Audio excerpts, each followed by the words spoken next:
బట్టతలతో బాధపడుతున్నారా? ఆధునితనమైన పద్ధతిలో hair transplantation చేయబడును. Face clinic, Hyderabad.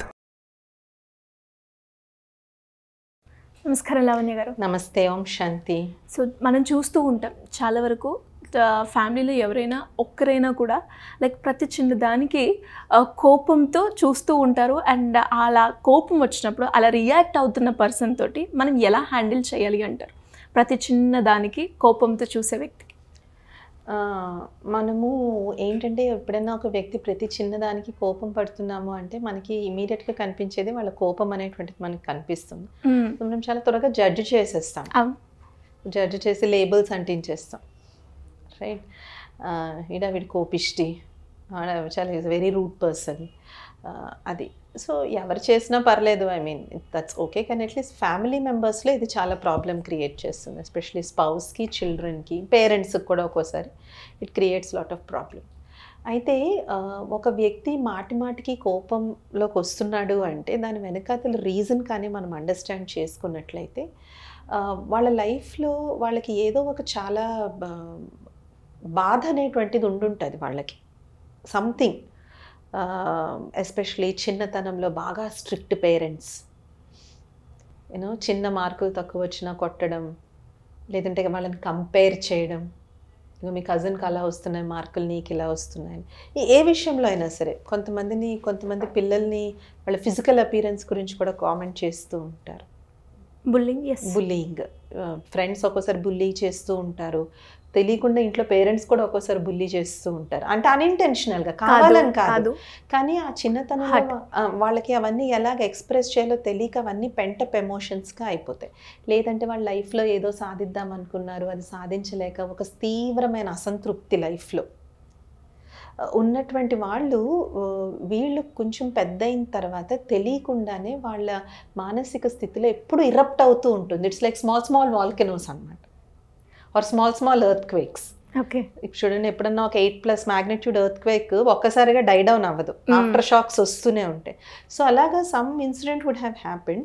అప్పుడు అది ఒక ప్రాపర్ విధంగా దాన్ని డీల్ చేయలేకపోయినప్పుడు ఈ లోపల ఒక వాల్కెనో, ఒక ఎర్త్ క్వేక్ ఉంటుంది అనమాట. అందుకని ప్రతి చిన్నదానికి అది కొంచెం బర్స్ట్ అవుతూ ఉంటుంది. అంటే దీనికి కూడా కోపం వస్తుందా అనేసి, అదేంటంటే ఆ లోపల ఉన్నటువంటి ఆ బాధ అనేటువంటిది దీనికి ట్రిగ్గర్ అవుతూ ఉంటుంది అనమాట. దీనికి ట్రిగ్గర్ అవుతూ ఉండడం వల్ల వాళ్ళు they express it as anger. So ఎప్పుడన్నా ఏ వ్యక్తి అయినా ప్రతిదానికి చికాకు పడుతున్నాడు, ప్రతిదానికి కోపం పడుతున్నాడు, అందరితో అసహనంగా ఉంటున్నారు అంటే ఫ్యామిలీ మెంబర్స్ వాళ్ళ మధ్య ఉన్న రిలేషన్షిప్ బట్టి try to find those trigger points. దేనికి వీళ్ళు ట్రిగ్గర్ అవుతున్నారు? అందరూ అన్ని విషయాలకి ట్రిగ్గర్ కారు, కొందరు కొన్ని విషయాలకి ట్రిగ్గర్ అవుతారు. ఆ ట్రిగ్గర్ పాయింట్స్ ఏంటో మనం తెలుసుకుని వీలైనంత వరకు ఆ ట్రిగ్గర్ పాయింట్స్ని మనం రేస్ చేయకుండా ఉండడం చాలా మంచిది. అది ఒకటి. సెకండ్ థింగ్, వాళ్ళ లైఫ్లో ఏమైనా ట్రాజడీ ఏమైనా అయ్యిందా, like how was their childhood. Above everything try to know how their childhood was. మనం అనుకుంటాం కానీ మనం ఎంత పెద్దయినా సరే మన చైల్డ్హుడ్ని మనం ఎప్పుడూ ఎస్కేప్ కాలేం. మన చైల్డ్హుడ్లో మనం ఎక్స్పీరియన్స్ చేసిన ఎమోషన్స్ని, ఫీలింగ్స్ని, అది మన మొత్తం వ్యక్తిత్వాన్ని అది బిల్డప్ చేస్తుంది. దాన్ని మనం ఎస్కేప్ కాలేం. సో ఆ వ్యక్తి తాలూకు చిన్నతనం ఎలా ఉండింది, వాళ్ళ పేరెంట్స్ ప్రేమగా ఉండేవారా, ఒక హెల్దీ ఎన్విరాన్మెంట్లో వాళ్ళు పెరిగారా, లేదంటే ఇంట్లో ఎప్పుడు గొడవలు, జగడాల మధ్య వాళ్ళు పెరిగారా అనేటువంటిది వాళ్ళ చైల్డ్హుడ్ ఎలా ఉండిందో అర్థం చేసుకోవడానికి ట్రై చేయండి. దాన్ని బట్టి ఇప్పుడు ప్రజెంట్ ఈ వ్యక్తి ఎందుకు ఇలా బిహేవ్ చేస్తున్నాడు అనేటువంటి దానికి చాలా క్లూ మనకి దొరుకుతుంది. ద థర్డ్ థింగ్, ఒకవేళ మీ వల్ల అది పాసిబుల్ కాకపోతే మాత్రం కంపల్సరీగా వాళ్ళని థెరపీకి తీసుకుని వెళ్ళండి. There is nothing wrong. ఇప్పుడు రోజు కీచులాడుకుంటూ పోట్లాడుకుంటూ బాధపడేదానికన్నా కూడా, ఎందుకంటే there are some kind of psychological problems like bipolar disorder అని ఇలాంటి కొన్ని ఇష్యూస్ ఉన్నాయి. వాటి వల్ల వాళ్ళకి అసలు తెలీదు, వాళ్ళు అలా బిహేవ్ చేస్తున్నారని వాళ్ళకి తెలీదు. దానికి మెడికేషన్ ఉంది, వాళ్ళు ప్రాపర్గా ట్రీట్మెంట్ అనేది దే షుడ్ అండర్గో. అంతేకాని మనం వాళ్ళకి ఒక లేబుల్ వేసి వదిలేయద్దు, వాళ్ళకి దూరం అయిపోవడం మాత్రం ట్రై చేయొద్దు. సో కోపం అనేటువంటిది it is just an external expression of some deep seated hurt. లోపల ఉన్న ఏదో ఒక బాధకి కోపం అనేటువంటిది ఒక బయట ఎక్స్ప్రెషన్. కొంతమంది దీనికి ఎగ్జాక్ట్లీ ఆపోజిట్ అయిపోయి విపరీతమైన సైలెంట్ అయిపోతారు.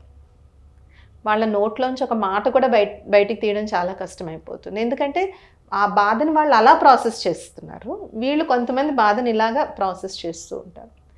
ఇంకొకటి ఫ్యామిలీ మెంబర్స్ మెయిన్గా చేయగలిగిన ఇంకొకది ఏంటంటే it is to charge their food and water with peaceful vibrations. ఎలా అండి అది?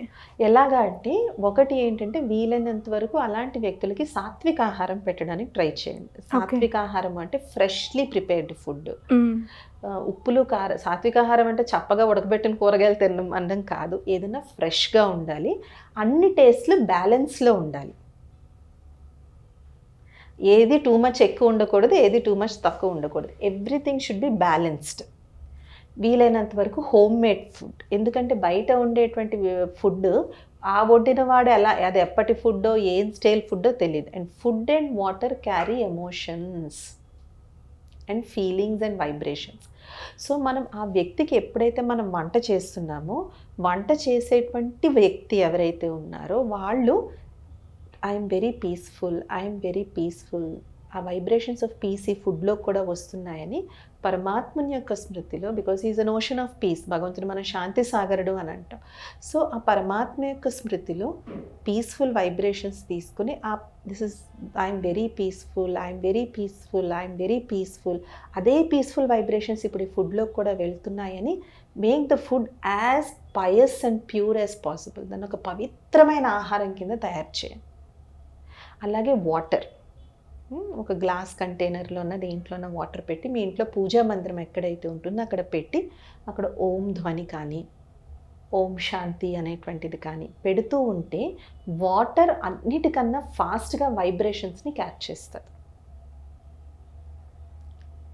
వాటర్ బాగా చాలా త్వరగా చుట్టుపక్కల ఉన్న సరౌండింగ్స్కి వాటర్ చాలా త్వరగా రియాక్ట్ అవుతుంది. సో అందుకని ఆ వాటర్ మనం చార్జ్డ్ వాటర్ మనం పెట్టి అది ఆ వ్యక్తికి డైలీ మార్నింగ్ తాపించాలి.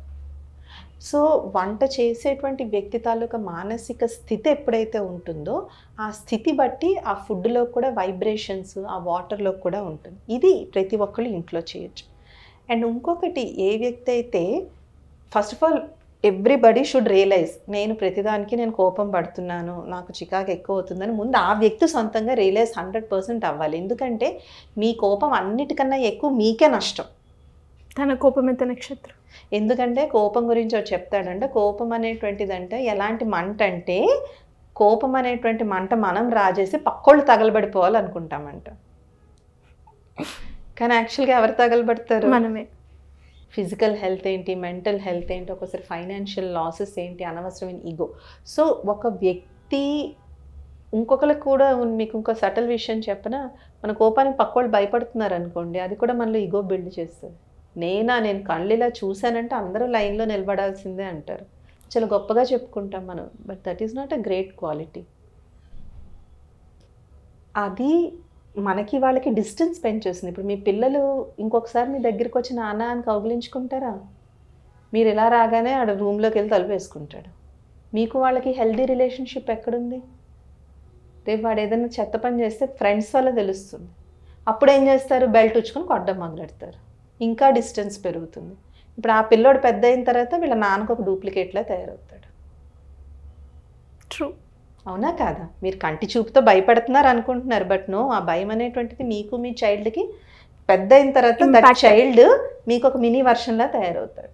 ఎందుకంటే చిన్నప్పటి నుంచి that is what he learned, right? So కోపం ఎవరికైతే ఎక్కువ ఉంటుందో ముందు నేను ఈ కోపాన్ని తగ్గించుకోవాలనే డెసిషన్ ముందు వాళ్ళు తీసుకోవడం ఈజ్ 200% ఇంపార్టెంట్. డెఫినెట్లీగా యోగా, మెడిటేషన్ చాలా పద్ధతులు ఉన్నాయి to get over your anger. అలాగే మీకు ఒక వ్యక్తి అంటే కోపం ఉందనుకోండి, కొంతమందికి జస్ట్ ఒక వ్యక్తి ట్రిగ్గర్ అవుతారు, వాళ్ళ నుంచి కొంచెం కొన్నాళ్ళు దూరంగా ఉండండి. లేదంటే వాళ్ళు ఎందుకంటే వాళ్ళంటే మీకు ఎందుకు కోపం ఉందో అర్థం చేసుకొని వీలైతే ఆ సిచ్యువేషన్ని సాల్వ్ చేసుకోవడానికి ట్రై చేయండి. సో ఎఫర్ట్ అనేటువంటిది రెండు పట్ల ఉండాలి. కానీ మెయిన్గా రావాల్సింది మాత్రం ఎవరైతే కోపం పడుతున్నారో దాన్ని గొప్ప క్వాలిటీ కింద మాత్రం అస్సలు తీసుకోవద్దు.